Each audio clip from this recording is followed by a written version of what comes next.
the way you can make it so that nobody feels uncomfortable is you say, okay, did you guys get value from this? Has this been value for you so far? Great. Would you like to know how you can get more? Yes. Okay. Listen, if you're absolutely certain that you're not going to do anything about this, you can leave now because I'm going to explain how you actually solve the problem here. Mm-hmm. If you're not interested in making an investment in yourself, this is probably not for you because this is an opportunity to invest in a solution to your problem. This is Experts Unleashed, revealing how professionals and entrepreneurs transform experience into income while positively impacting the world. For years, Joel Urway has helped entrepreneurs develop and launch their expert-based businesses, growing them beyond 6 and even 7 figures a year. Now, a professional expert serves their community through paid training, education, or service. This podcast will help you design and execute your plan to become a 6 or 7 figure expert without a massive team. To get more information or apply now, visit theperfectexpert.com. Let's get started.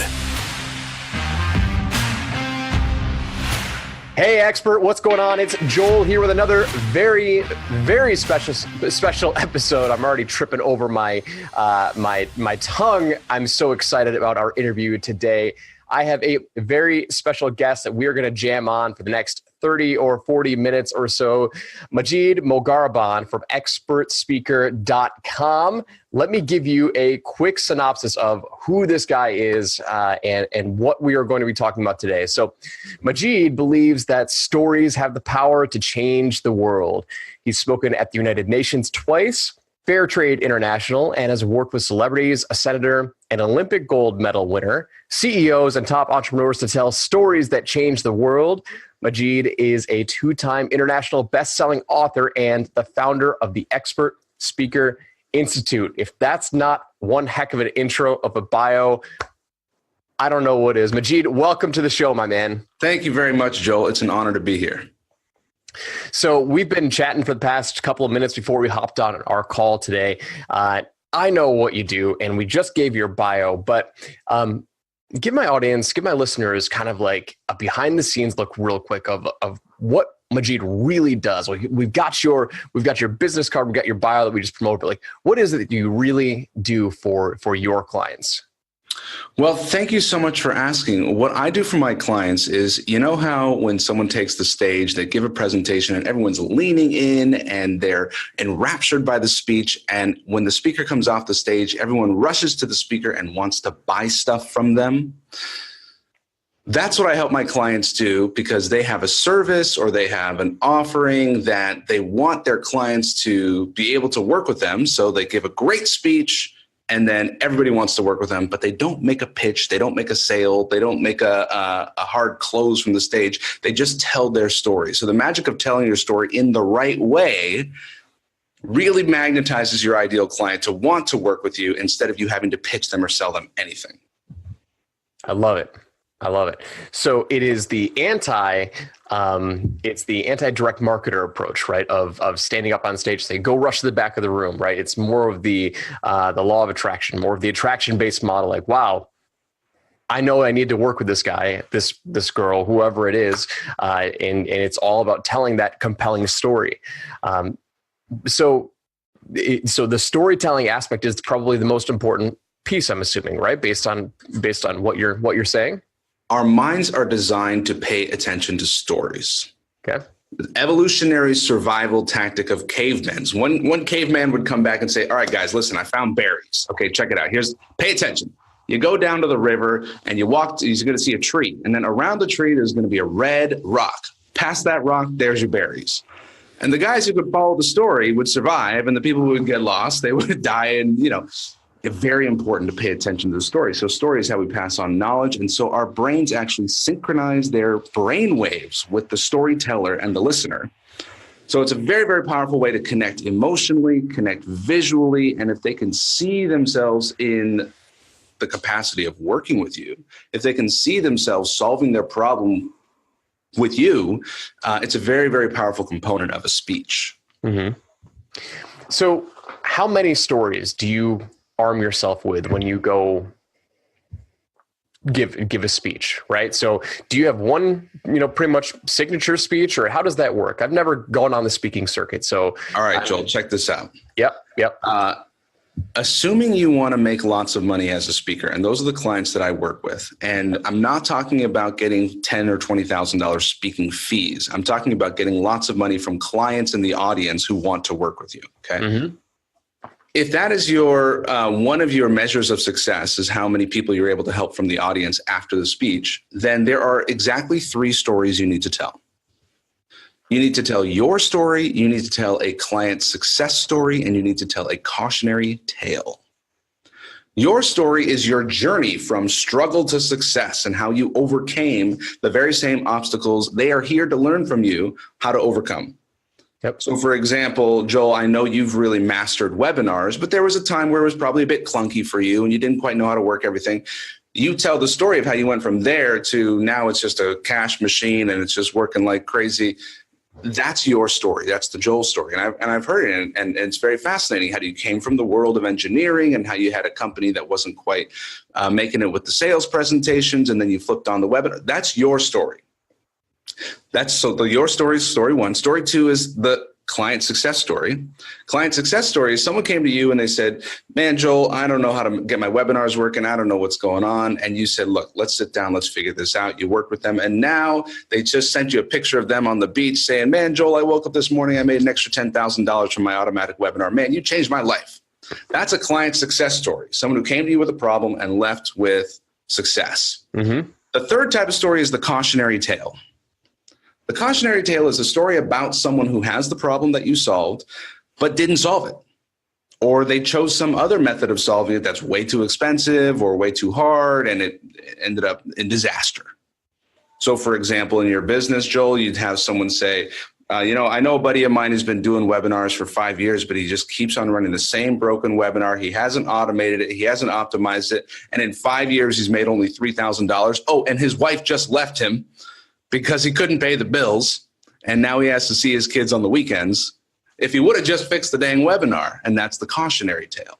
Mm-hmm. Right? So those 3 stories are what get your clients seeing the value of solving the problem with you. Mm-hmm. Does that answer your question? It does. It does. The 3 primary stories of basically getting people to run up to share their life story and say, how can I work with you? Right? Totally.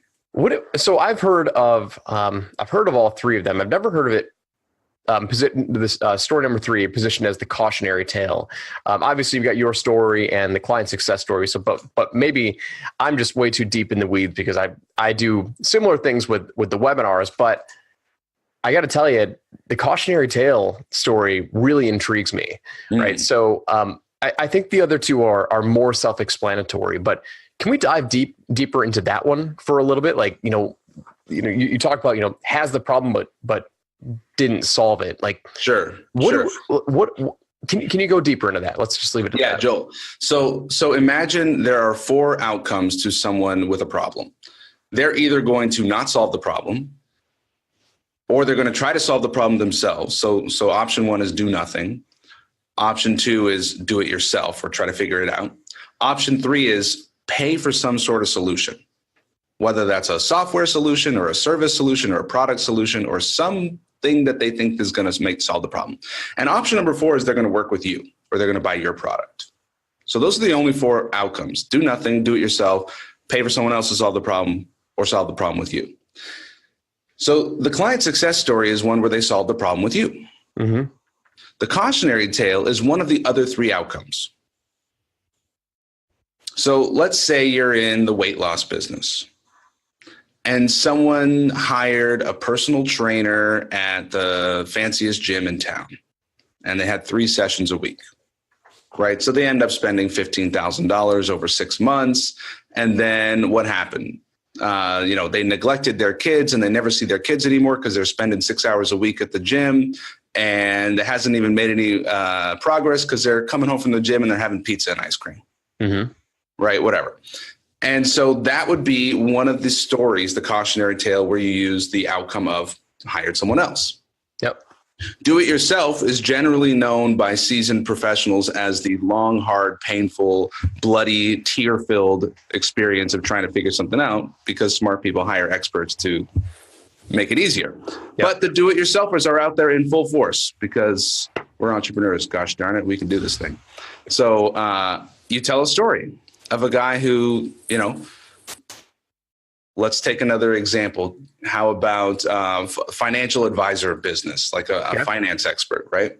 So the do-it-yourselfer is the guy who figured out how to set up his own day trading account on E-Trade, watches the news constantly 24/7, trying to stipulate if Russia is moving in on Ukraine, is that going to make steel prices go up or down, and try to trade like that. And his whole life becomes consumed by the day trading. He ends up spending all of his money, remortgaging his house, and he's worse off than when he started, and he's wasted 5 years of his life, right? That's the do-it-yourself cautionary tale. And then the do-nothing story.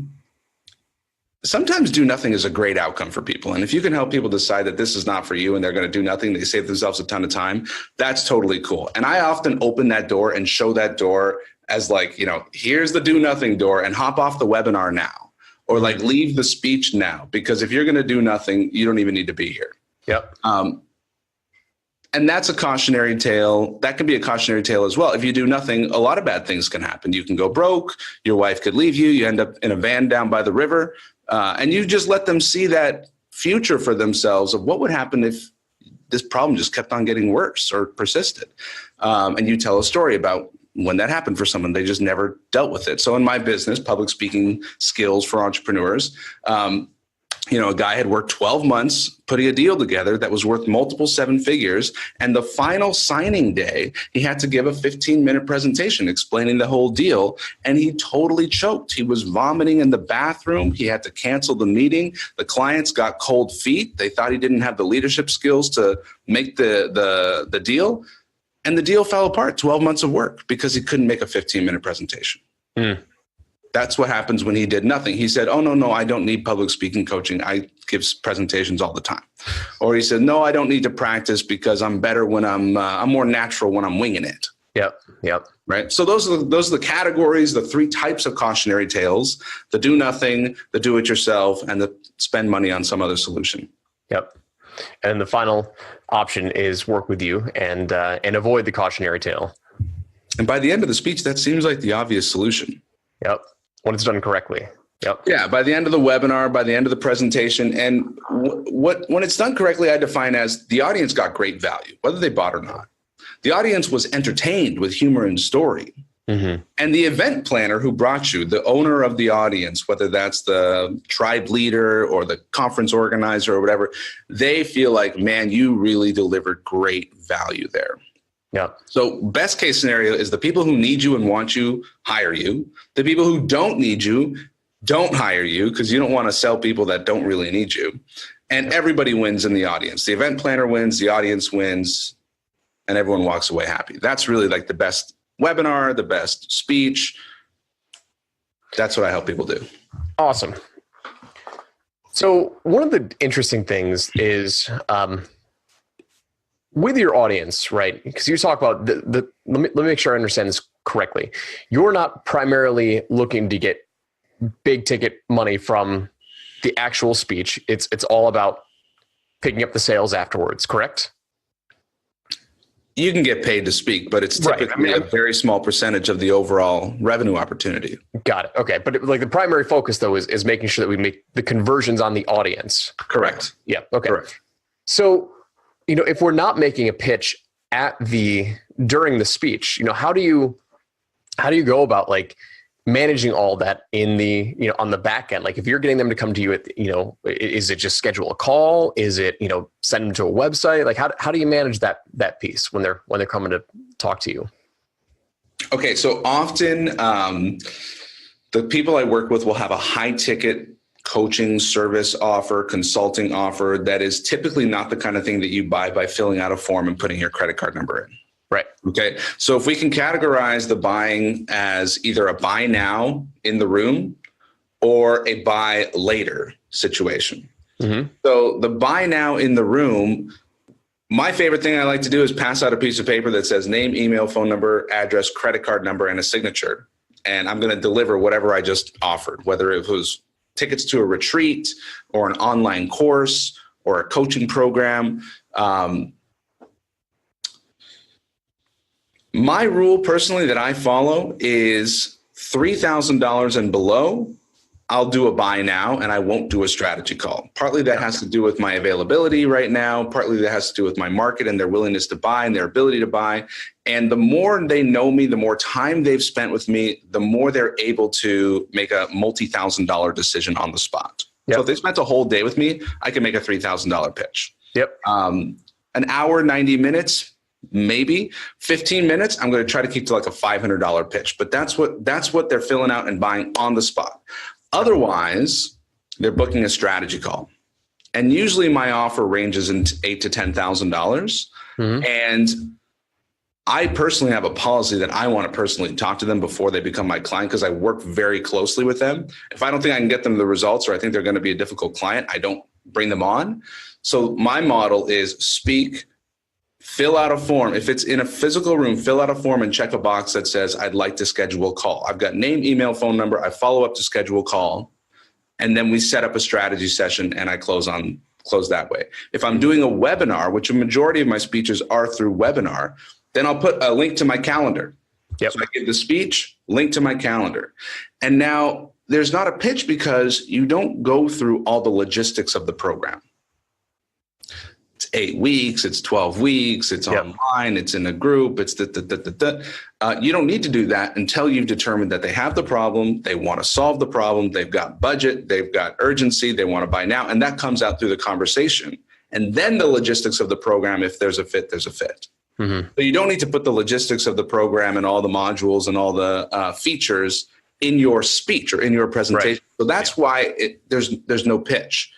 If there's a buy now situation, then you got to talk logistics. You got to say, okay, here's the deal. Here's what you're getting. Yep. And you got to explain what they're getting.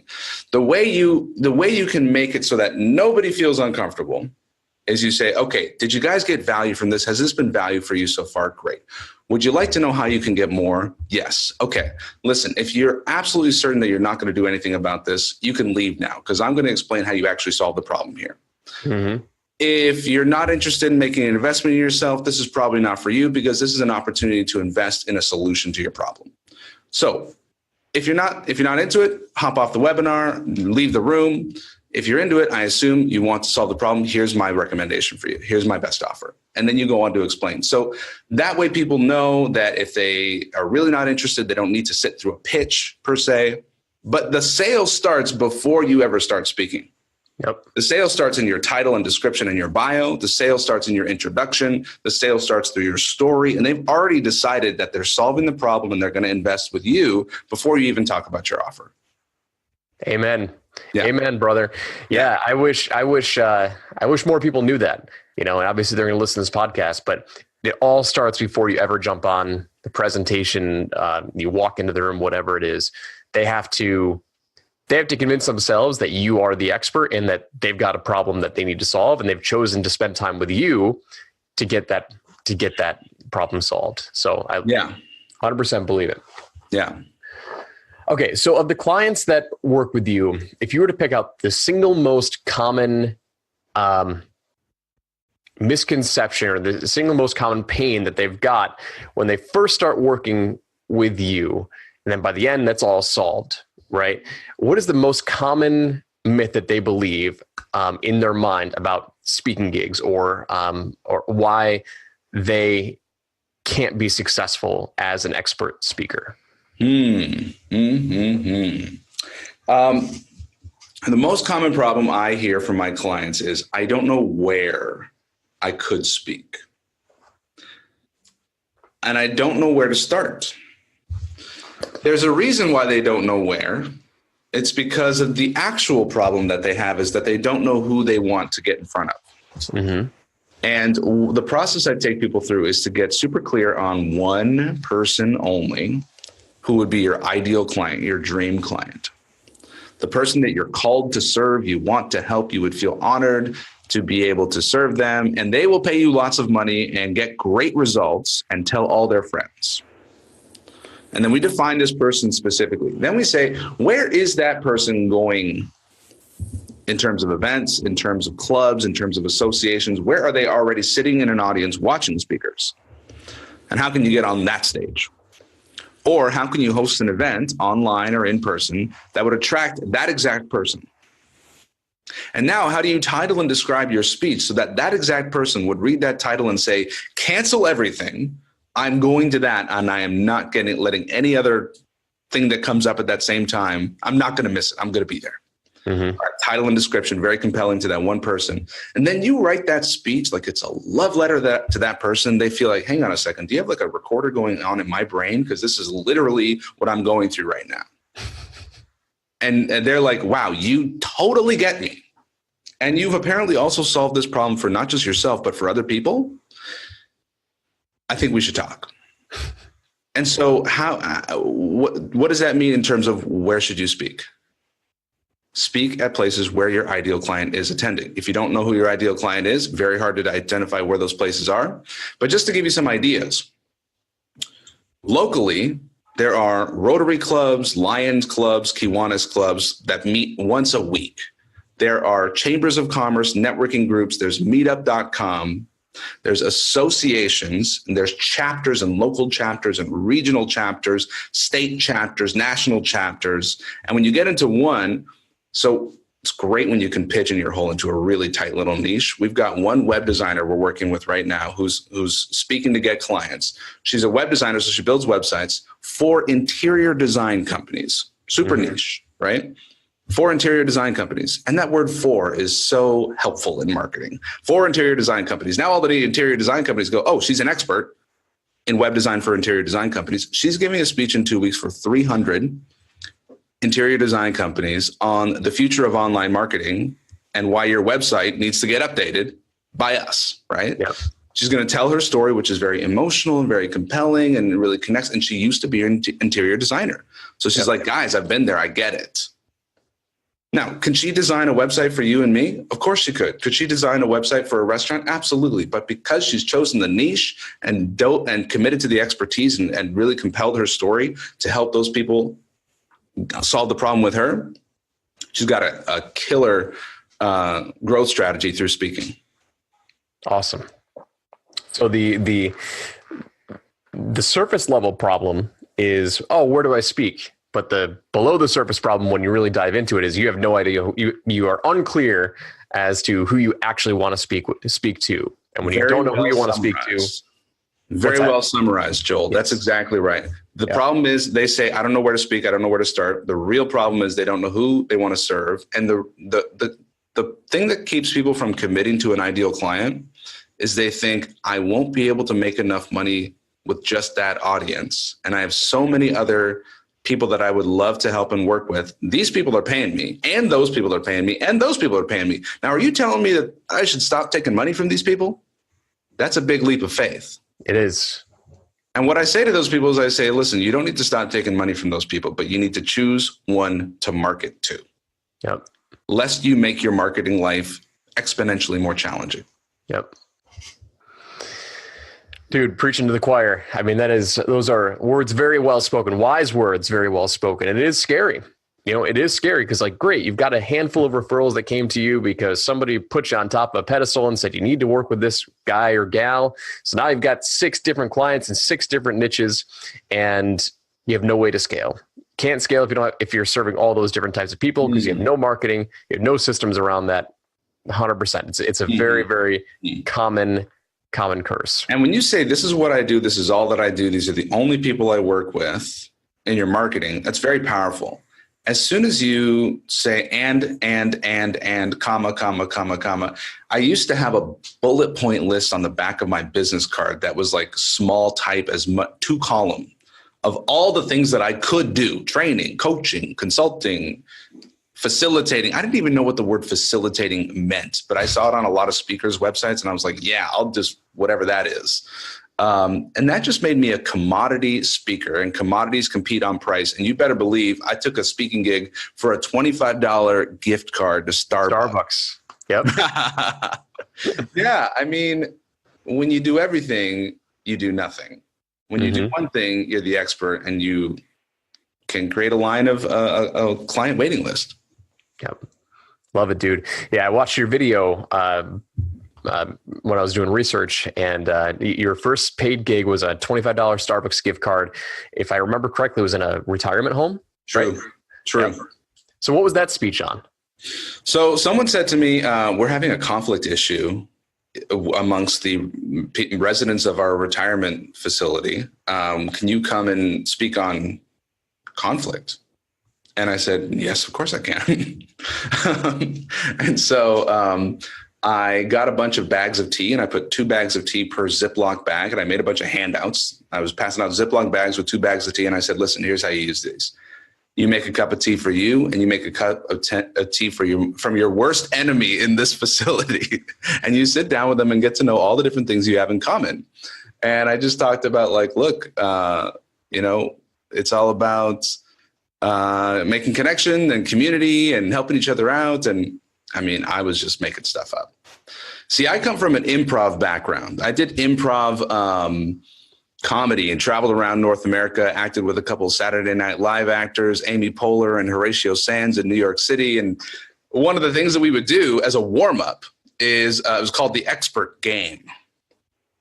And we would throw out a word that you would be an expert in. So I would say, Joel, you're an expert in 1970s vintage Nintendo games. Go. And then we would just drill you with questions. And we would say, like, what was the graphic animation style in the original Metroid game? And then you would just, without hesitation, answer that question with absolute certainty and complexity. And you're just acting like an expert. So I felt like I was acting like an expert in the early days. I was acting like a speaker. But I just enjoyed speaking so much that I just tried to figure out, how do I make a living performing and teaching in front of audiences and just not going broke? That's all I ask. Is I don't want to go broke, And really, I only thought that the only speaking business model was get paid to speak. So I charged $25, I charged $100, I charged $250, I charged $500, I charged $1,000, and started piecing together some scraps. But at the end of the year, when I would add up all my income, and I would have to do other stuff, I would have to do contracts, and I would do some coaching, and I would do some training. When I added up all the other stuff started getting a lot bigger than the speaking fees. And when I looked at where did all this other stuff come from, consulting contracts and coaching, where did it come from? It came from my speeches. People would see me speak. They would give me their card afterwards. We would get a coffee afterwards, and I would have like a $5,000 or $10,000 or $15,000 contract after my $500 speech. Yep. And that's when I realized the money's in the audience. But I had no strategy I had no formula. Now I'm very strategic, and I know exactly what I'm doing. How much of a misconception is that among the rest of your target audience?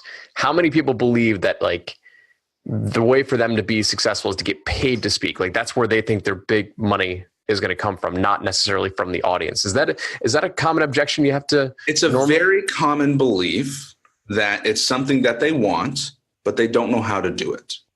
Get paid to speak. And there's a couple categories of people who get paid to speak. Some of whose time is very, very valuable, that in order to convince them to come to you, you have to give them lots of money, and they don't want to speak and they don't need to speak. That's not my target audience. Right. They're not the people who don't want to speak and don't need to speak. They're the people who want to speak, right? Then there's celebrities, and celebrities solve a very real problem for event planners, which is certainty of attendance. Yep. You put a celebrity on a conference, boom, everyone's coming to get their picture taken or just to see the person, right? It used to be 30 or 40 years ago, when information was not omnipresent and omniabundant, that they would find the expert in the field, fly them out, and everybody who wanted the information would come to hear the expert take notes and then go home and implement the information, when information was super valuable.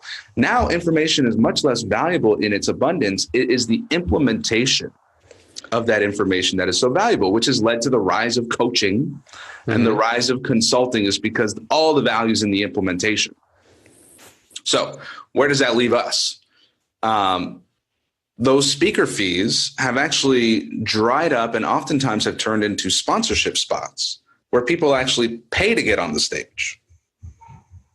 So the revenue models of events are changing, where it used to be they would collect a whole bunch of registration fees and then funnel those revenues to high ticket speakers, $5, $10, $15, $20,000 speakers. But if you're not a celebrity, it's harder to get those speaking fees. Now, it's not impossible. When you do get those speaking fees, you're typically looking at a 12 to 18 month sales cycle.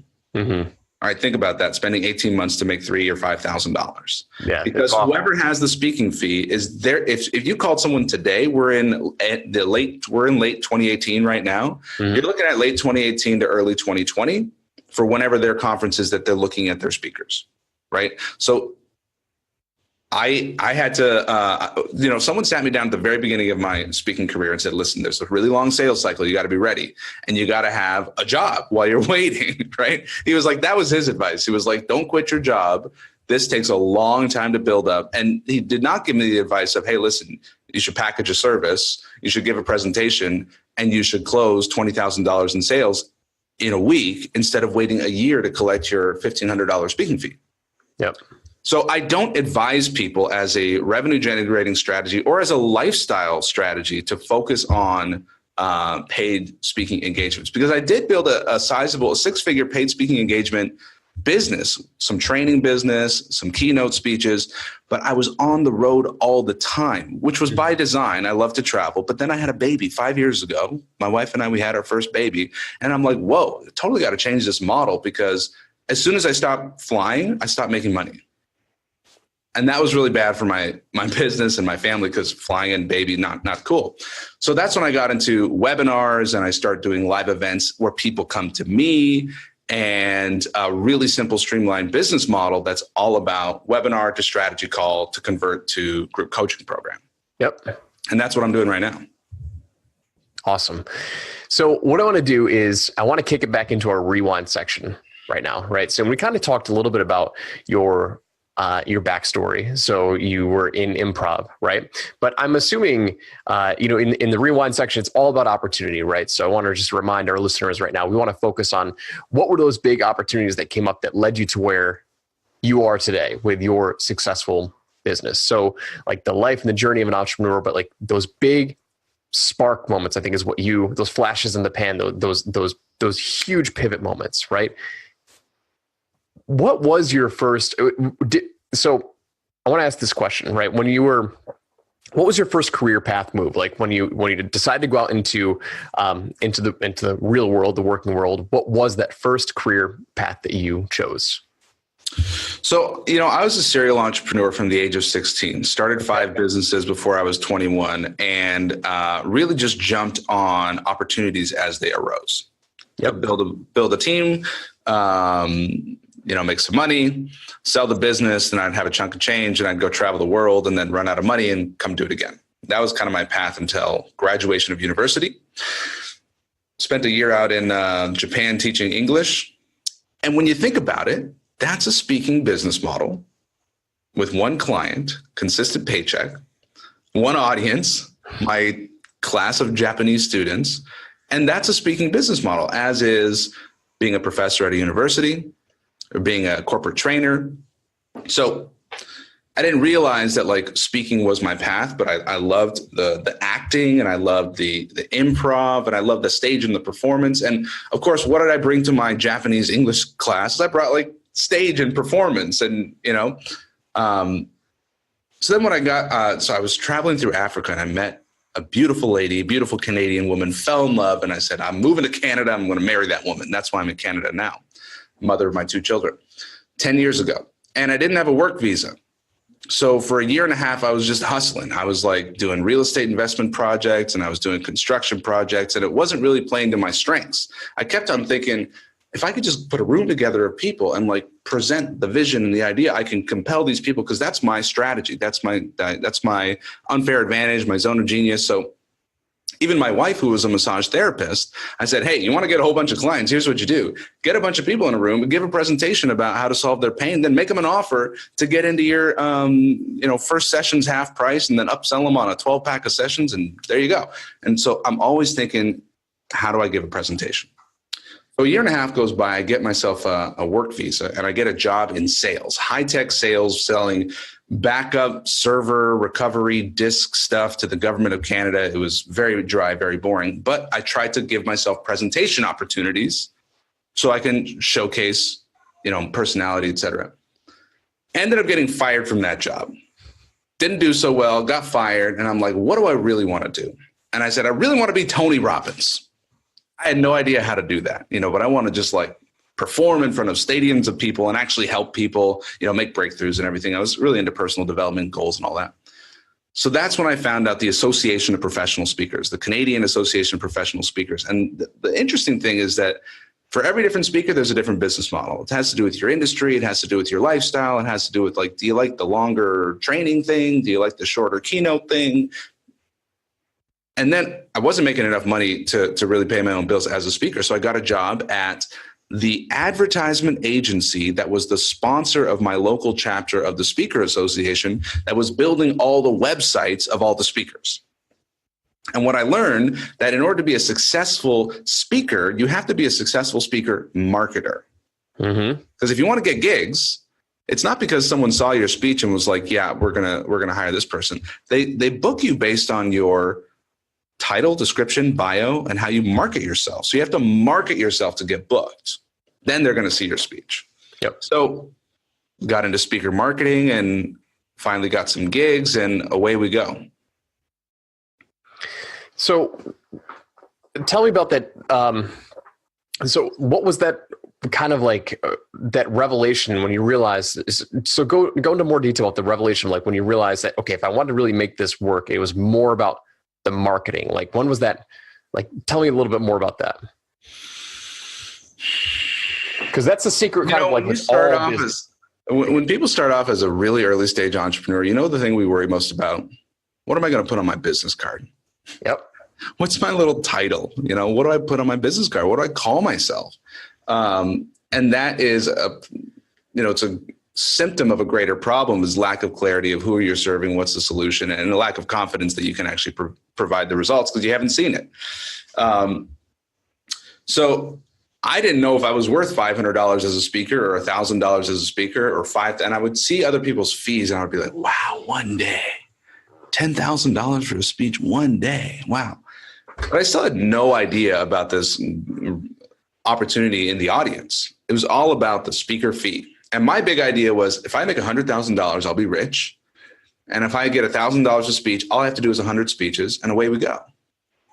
And that year I probably did like $5,000 in speaking, right? So I got the advice, you know what, you're young. I was like 23.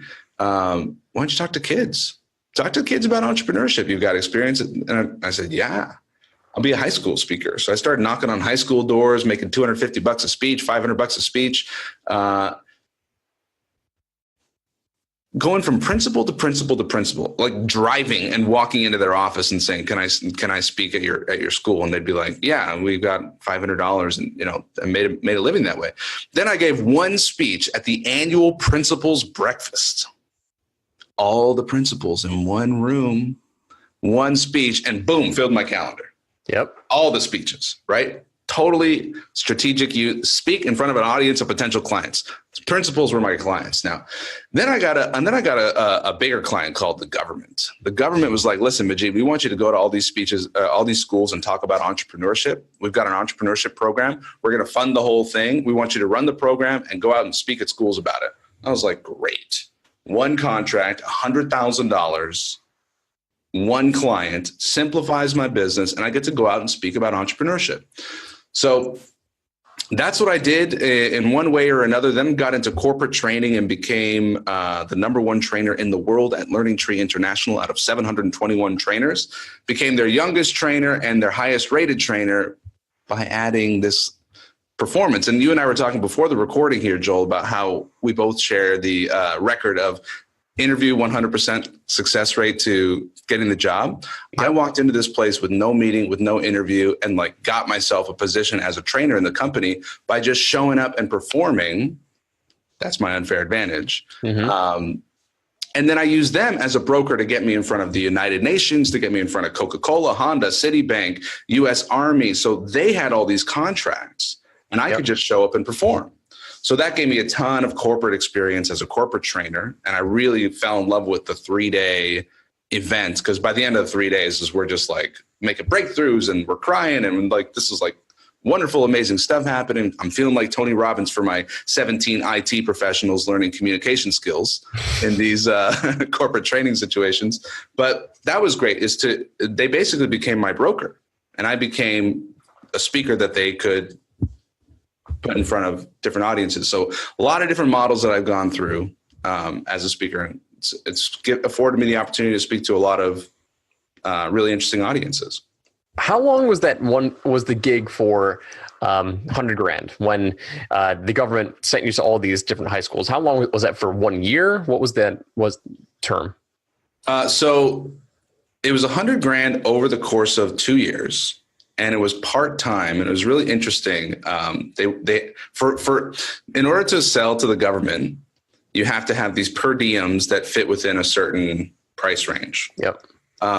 So they sold me as a 3-day-a-week contractor, but I could work on my terms. So I ended up being able to deliver on the contract in about 4 hours a week, just from being efficient and not going to all the meetings and et cetera.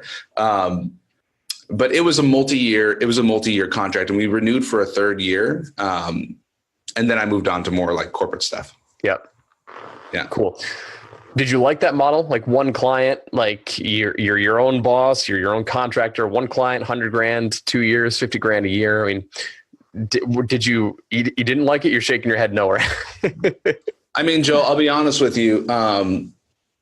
Once I crossed 6 figures, I celebrated for like a minute, and then I was like, we're going for $1 million. Yep. And then once I had 6-figure months, I was at $1 million run rate. I haven't done $1 million 12-month yet. So I'm not calling myself a 7-figure business owner. But as soon as I was getting those $1 million run rates, I was like, what's the model for 10 million? Yep. Okay. So $100,000 contract was great. It paid my bills and I did not have to worry about money. When I go out and talk about entrepreneurship to kids, I say, listen, guys, here's a really bad business model for you. Imagine having a business where you have one product and you have one customer that pays you every 2 weeks on Friday. That's actually a really risky business model, and one that you don't really feel a whole lot of power when the one customer says you have to do this and you have to come in on the weekend or else I'm going to stop paying you, which is the business model of the safe and secure job that everyone's telling us to get. That's safer than entrepreneurship. So, I had the one contract, but I also had the corporate trading contract, which was probably doing about $50,000 a year as well. And I think I had a couple of coaching clients as well. So I was a little bit diversified, but there came a point where this guy who's like my main contact at the organization was like, Majeed, you just get us results and you do whatever you want. And they gave me expectations to deliver 16 units. I won't go into the whole story, but I ended up delivering 75, and it was like the biggest in the province. And people were calling like, what's going on over there? Do you have a big team? And they were like, no, it's just Majeed. Anyway, he got fired, that guy. And he was the guy who was giving me like total freedom. A new guy comes on. And he was like, you got to be in the office 3 days a week. That's what the contract said. And I was like, well, that's not going to last very long. And then it didn't. Yeah. So freedom, flexibility, they're a core value for me. Right now, a location independence is also a core value for me. So anything that ties me to a location is, deprioritized. Mm-hmm. So I wouldn't recommend one contract. That's not only being your own boss and being the employee in your company, but it's also allowing your customer to have a little too much control over your fate. Mm-hmm. Yeah. One of the things that you didn't mention when you went through that whole journey, you didn't mention your improv stint. Was that Second City, by the way, when you were working with Amy Poehler? Upright Citizens Brigade. Upright Citizens Brigade. Got it. My sister was in improv, and she went to couple Second City workshops and whatnot. But so when did that happen? Because I can guarantee that is an extremely valuable skill, especially as a public speaker, as somebody who gives presentations. So when was that? Starting in college, as we say in the States. I'm up here in Canada now, and they all call it university. So back in the States, we call it college. Yep. I went to Washington University in St. Louis. And my freshman year, my first year of college, there were 2 improv troupes being founded. There was one improv troupe, and I applied and I didn't get in. I went to do an audition. I didn't get in. I was pissed about it. But then there were other people starting their own improv troupes. And there was one that was a long form improv, which is like a 20-minute play that you do. Someone throws out a word and you just like produce a 3-act, 20-minute play. And then there's short form improv, which is more like game based. If you ever watch the show, Whose Line Is It Anyway? It's like put on a hat and act out a scene, right? So I was a founding member of both of those styles. And just got really involved with it. We did shows across campus. We started traveling and doing shows. I started diving into mastery, because I came from a theater background and a speech team background. In high school, I was in every single theater show, musicals and everything else. And then I was a competitive speech team member. So like you give an 8-minute speech and you're rated and ranked and you win medals and awards and go on to state champions and all that stuff. And I was very good at those things. So applying those skills and passions to performance and it's really as a creative thing, it's a social thing, it's an art thing. But when I got into now it's time to get a job, it was like, well, that's fun. And who's got time for fun when I'm trying to build a career or whatever? But I see that I'm at my best when I incorporate those skills and bring in that fun and play and flow. That improv demands flow of you. And great speakers are not just rehearsed, but they allow themselves to flow with the audience's energy. And you can see they're really present and in the moment, which is a skill that you build as an improv actor. Yeah, I love it, dude. So we're getting to the end of our interview. I know we've got we're on a deadline here, but I want to do a quick recap because this has been a fascinating conversation. Number one, we share a passion for speaking, obviously webinars and presentations, and so I've had a blast. But going back to what you do with Expert Speaker and helping your clients, you talked about the 3 stories that everybody needs to have. Like if you want people to run up to you and be like, okay, cool, how do I work with you? You have to know your story, which is your struggle story and how you came about to have success. Then you need to have a client success story and how you replicate it for other people. And then you have to have the cautionary tale, right, of somebody who is in that decision-making, that consideration phase. Like, okay, cool. I see the opportunity now. I see the gap. How do I want to solve it? And you talked about the 4 outcomes of that decision. Do nothing, figure it out yourself, pay for solutions, or work with you. And just from my background is in engineering. So from just an analytical standpoint, I like to have processes in place. Like that was extremely, extremely powerful. And you talked about your stories, how you worked with the government and the different types of models, and you're also a lifelong entrepreneur and all the different businesses that you've started up. I really enjoyed our rewind session. Is there anything that we left out that you wanted to make sure that we talked about during this interview, Majeed? Yeah, there's 2 things you need to be successful as a speaker, particularly if you want to attract clients as you're speaking, is you need a signature speech. And you asked earlier about do you come up with a bunch of different speeches? Do you have multiple speeches? Your signature speech is the core that has those 3 components: your story, cautionary tale, and client success story. And it should be in every speech you give, and you'll give other content and additional stuff. But number 1 is you have a signature speech. You know how to tell your story that attracts your ideal client. And number 2 is you have a stage getting campaign. And we didn't really talk about how to actually get booked. Mm-hmm. We talked about the problem people have is they say, I don't know where to speak. And we talked briefly about how to figure out where that might be is where your ideal client is already meeting. But the process of what do you say on the phone? What do you say on the email? What do you say to close the deal and actually lock in a speech, whether it's a free speech or a paid speech? There's a lot of nuance to that. And there's probably more than we can cover there, but I'm sure I have some training on it. If you go to expertspeaker.com/training, that's where I offer my latest and greatest training. But that's something to master as well, is the process of reaching out, following up, and getting booked as a speaker. Because you got to have a speech and you got to get in front of the audience. And we do it sometimes with webinars. We do it sometimes live. But if you can't get in front of a webinar, it doesn't matter how good your speech is. But you need those two things: the speech and the stage getting campaign. Of course, as you said before, marketing is the most important piece. It's not, if you can't get in front of people, you don't have anything. Like you literally have nothing. Like you could have great ideas in your head, but if you aren't getting in front of your ideal target audience, you still got nothing. And Joel, I think you and I probably share the mission of, we feel the pain of so many people out there who do have brilliant solutions and brilliant ideas and brilliant tools, and are not in front of those audiences. So I think our collective hope with this podcast and the work that we do is that we can help those people really truly connect with the people they need to help and help those people make the decision to hire them.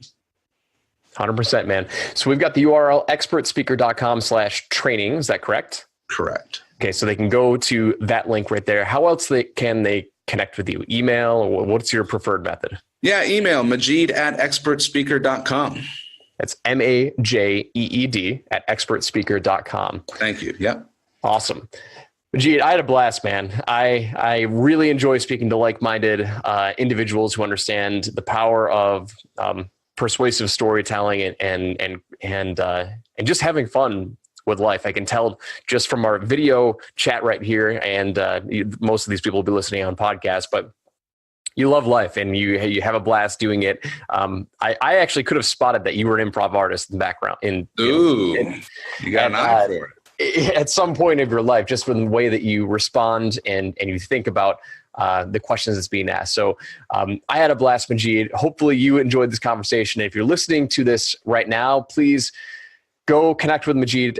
Let him know you heard him on Experts Unleashed, and go check out his free training. Believe me, he knows his stuff, and I guarantee you will have tremendous value out of anything that he is teaching. So until next time, we'll see you on the next episode, and thanks for listening. Thanks for listening to this episode of Experts Unleashed. If you're looking for new and innovative ways to design and execute your plan to become a 6 or 7 figure expert without the massive team, apply now at theperfectexpert.com.